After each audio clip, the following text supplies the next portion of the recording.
Alright, what is up guys? It is Asian Mr. Beast back here with another video. It's day 3 of Notice Me Sykunno. Basically, for those of you who are new and joining us, I'm basically making a video every single day until Sykunno notices me. As a result though, I don't want to bore you guys, so as I do some exercise, I'm going to be giving you guys some life lessons that I've learned along the way.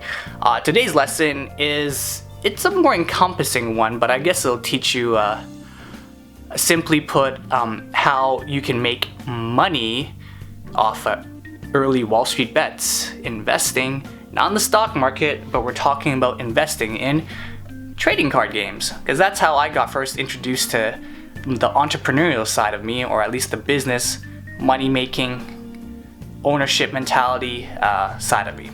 What do I mean by that? Alright, I'm gonna do some push-ups as I do this.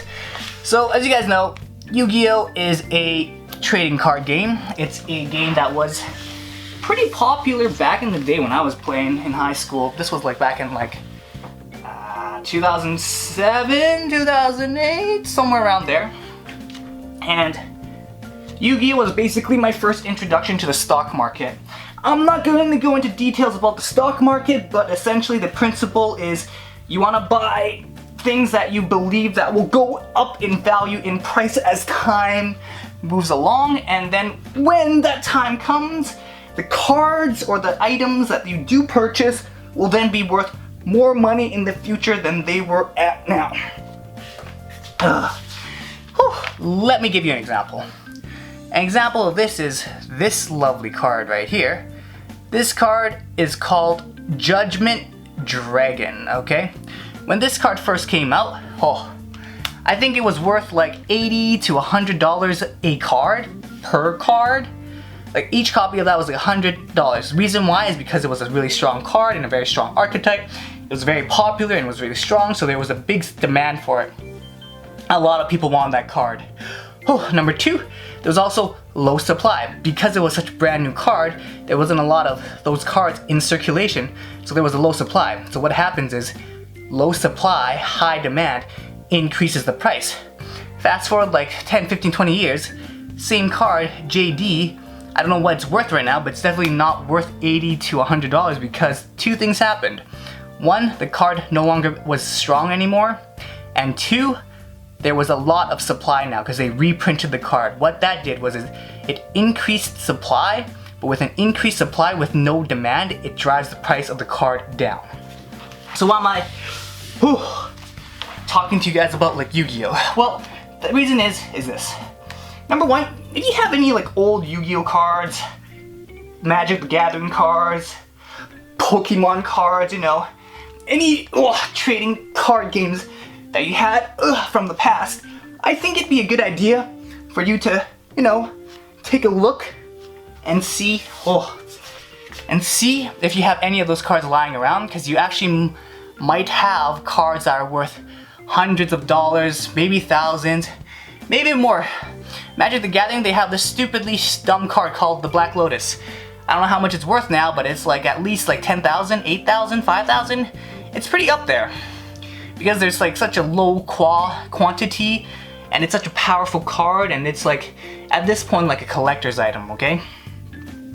Another example is like Charizard, first edition Charizard. I think that card's going for like 500 bucks. PSA 10, I think. What's PSA 10? Basically, it's like a company that grades your cards and basically says, as a scale of like 1 to 10, how good your card is and what condition. 10's the best, 1's the worst.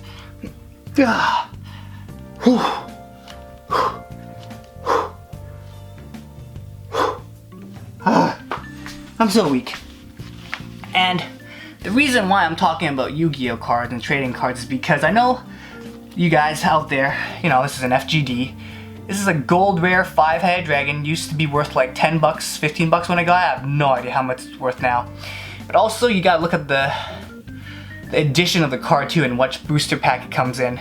It's really strange. It really is strange. Like, this card might be worth more or less depending on which booster pack it came from. It's wild.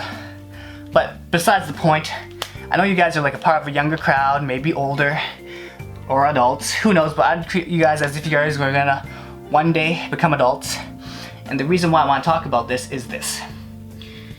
The lesson is, you want to be able to invest in things that you know will go up in value, or that you believe in, okay? Yu-Gi-Oh cards, it's one of those things where it's like, realistically speaking, I don't have the game sense or the collector sense back then to know that a card like, I don't know, like this Stardust Dragon used to be worth like 20, 25 bucks when it first came out. I mean, nowadays I have no much how much it is worth, but there was a card that was basically the same card but in a different rarity called Ghost Rare.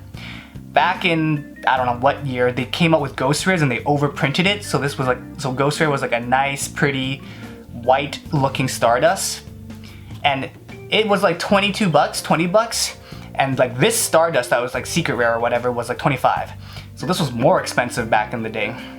But what ended up happening was, because they overprinted the Ghost Rare, they decided to stop printing Ghost Rare. And what ended up happening was, when they stopped, or when the news came out that they were gonna stop printing out Ghost Rares, the Ghost Rares value then increased by like a lot.